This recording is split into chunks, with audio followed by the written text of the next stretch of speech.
জমি বিবাদকে কেন্দ্র করে দুপক্ষের মারপিট। ভয়ঙ্কর এই মারপিটে ঘটনাস্থলেই 3 জন আহত হয়ে বর্তমানে চিকিৎসাধীন।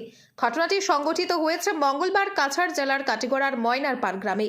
এই ঘটনায় শাহিদ আহমদ নামের একজনের অবস্থা সংকটজনক। কাটিগড়া মডেল হাসপাতাল থেকে তাকে শিলচর মেডিকেল কলেজ ও হাসপাতালে প্রেরণ করা হয়েছে। জানা গেছে, কাটিগড়ার ময়নারপাড়ের বাসিন্দা শামসুদ্দিন এবং নিজামুদ্দিনের মধ্যে দীর্ঘদিন থেকে জমি নিয়ে বিবাদ চলছিল, কিন্তু মঙ্গলবার সকালে এই বিবাদকৃত জমিকে কেন্দ্র করে এক ভয়ঙ্কর রূপ ধারণ করে। বিবাদমান ভূমি দখল করাকে নিয়ে দুপক্ষের মধ্যে শুরু হয় তুমুল সংঘর্ষ। হাতে দা, লাঠি সহ বিভিন্ন ধারালো অস্ত্র নিয়ে এক পক্ষ অন্য পক্ষের উপর আক্রমণ করে বসে। কার্যত রণক্ষেত্রের রূপ ধারণ করে ময়নারপাড় এলাকায় দুপক্ষের ভয়ঙ্কর এই মারপিটে উভয় পক্ষের 3 জন লোক আহত হওয়ার খবর পাওয়া গেছে। এর মধ্যেই শাহিদ আহমদ নামের একজনের অবস্থা সংকটজনক। আহত সকলকে উদ্ধার করে হাসপাতালে প্রেরণ করা হয়। অপরদিকে ঘটনার খবর পেয়ে ঘটনাস্থলে পুলিশ উপস্থিত হয়ে পরিস্থিতি সামাল দিতে একজনকে আটক করে থানায় নিয়ে যায়। বিকেল 5টা নাগাদ এই প্রতিবেদন তৈরি করার সময় ঘটনাকে ঘিরে এলাকায় চাপা উত্তেজনা বিরাজ করছে। ব্যুরো রিপোর্ট, আজকের বরাক। অনুমান 7টা হইব আর 7টার সময় নিজামুদ্দিন ইয়ারি আমার এই বিতর্কিত জায়গা অর্থাৎ এই জায়গার উপরে আমরা 145-146 জমিটা আবদ্ধ আছে।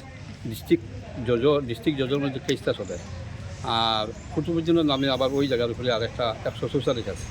ওই বিতর্কিত জায়গার উপরে গিয়া হারিয়া হে মানে দখল নিবার চেষ্টা করে গিয়া হারিয়া নানা জায়গা। তখন আমরা সেদে শহীদ আহমেদ এই বাড়িদার রাস্তা দিয়ে যাইছি আসলে তখন গিয়ে তাদের নিষেধ করা করে বলছে তুমি এটা করো কেন। তখন তা সে দাদি একটা সেদ মারছে আমার সেদে। আর ওই সময় থেকে তার বাকি বাইয়ান মানে যেটা পরিকল্পনাভাবে আসলো আর তারা এখানে তাকিয়ে হারিয়ে লগে লগে আইয়া হারিয়ে আমার ছেলের লাঠি সোটা লইয়া আইছে, মাইজোর করছে হরিয়া হারিয়া ইয়ে করছে। বর্তমানে আমার ছেলে শিলচর মেডিকেল কলেজও আছে, এখান থেকে মেডিকেল কলেজ পাঠানো হয়েছে। বর্তমান চিকিৎসাধীন আছে, এখান তার অবস্থা বড় গুরুতর অবস্থা।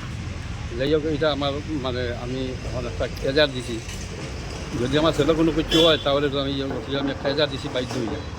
আর এটারও আমার উপযুক্ত মানে বিচারটা চাই। পুলিশ গেছে গিয়া শান্তি রক্ষা করিয়া আইছি এখান থেকে। নিজামুদ্দিন যে প্রথম যে 1 নম্বর আসামি যে দাদুয়া আমার ছেলের মার করে তাদের পুলিশে আনিয়া বর্তমানে ইয়ে করিয়া রাখছে। আপনারা দেখছেন আজকের বরাক।